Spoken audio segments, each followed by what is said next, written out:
इस वीडियो में हम संपूर्ण श्वसन को देखेंगे। तो पादपों में प्रकाश संश्लेषण की क्रिया द्वारा कार्बोहाइड्रेट का निर्माण होता है, शर्करा का निर्माण होता है। अब इस शर्करा कोशिका द्रव्य में ग्लाइकोलाइसिस की क्रिया द्वारा पायरुविक अम्ल के दो अणु बनाती है। पायरुविक अम्ल के दो अणु पायरुविक अम्ल के दो अणु बनाते हैं और ये अणु एसिटिल कोएंजाइम में परिवर्तित हो जाते हैं।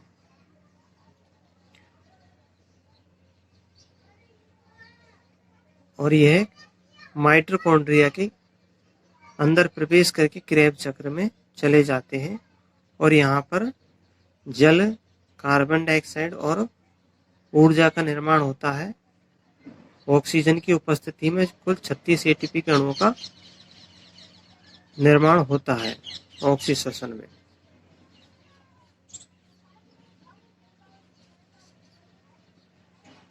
तो इस प्रक्रिया में एटीपी के अणु बनते हैं, NADH2 के अणु बनते हैं और FADH2 के अणु बनते हैं।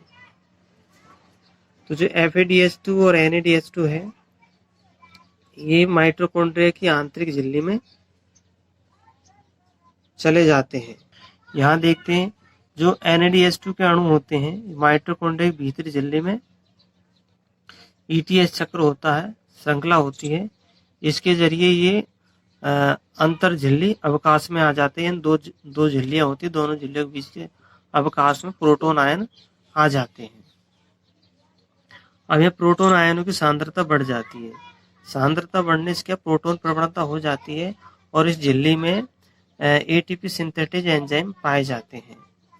और एटीपी सिंथेटेज एंजाइम का F1 सिरा जो है ये दोनों झिल्लियों के अवकाशिका की तरफ होता है, यानी कि झिल्ली के अंदर होता है, और जो F0 सिरा है वो झिल्ली के अंदर होता है तथा F1 सिरा है वो झिल्ली के बाहर होता है। बाहर किस तरफ होता है? मैट्रिक्स की ओर होता है। तो जो प्रोटॉन आयन है वो अंदर प्रवेश करते हैं और मैट्रिक्स में एटीपी का निर्माण होता है, जबकि जो थाइलेकॉइड था उसमें एटीपी सिंथेटेज एंजाइम की क्रिया स्थिति उल्टी थी, यानी जो ये F1 सिरा था वो इस तरफ था, बाहर की तरफ था, और इसमें F1 सिरा अंदर की तरफ है। तो इसमें अंदर की तरफ एटीपी के अणुओं का निर्माण होता है। अब जो FADH2 यानी कि NAD है, NADH के एक अणु से 3 एटीपी के अणुओं का निर्माण होता है और FADH के एक अणु से 2 एटीपी के अणुओं का निर्माण होता है। इस तरह से कुल तो जो ऑक्सीश्वसन का जो पूरा पथ है इसमें एटीपी के कुल ग्लाइकोलाइसिस और क्रेब्स चक्र दोनों को मिलाकर कुल एटीपी के अणुओं का 36 एटीपी के अणुओं का निर्माण होता है। अब यहाँ बात करें कि जो पायरुविक अम्ल है, अगर ऑक्सीजन की अनुपस्थिति होती है तो जो पायरुविक अम्ल से जीवाणु कोशिकाओं में एटीपी के 2 अणु का निर्माण होता है, साथ में अल्कोहल का निर्माण होता है। और जो मसल्स कोशिकाएं होती है उनमें भी अनॉक्सिक श्वसन होता है और पायरुविक अम्ल से लैक्टिक अम्ल का निर्माण होता है और कम मात्रा में एटीपी के अणुओं का निर्माण होता है। हम देख सकते हैं तो ये जो प्रोसेस है ये मसल्स कोशिका की है और ये मसल्स कोशिका की है और ये जीवाणु कोशिका की है। अब यहाँ देखते हैं जो ऑक्सीश्वसन है इसमें क्रेब्स चक्र 2 बार चलता है। 2 बार इसलिए चलता है क्योंकि पायरुविक अम्ल के 2 अणु बनते हैं और एक अणु से 1 बार चलता है, इसलिए 2 अणुओं से 2 बार चलता है।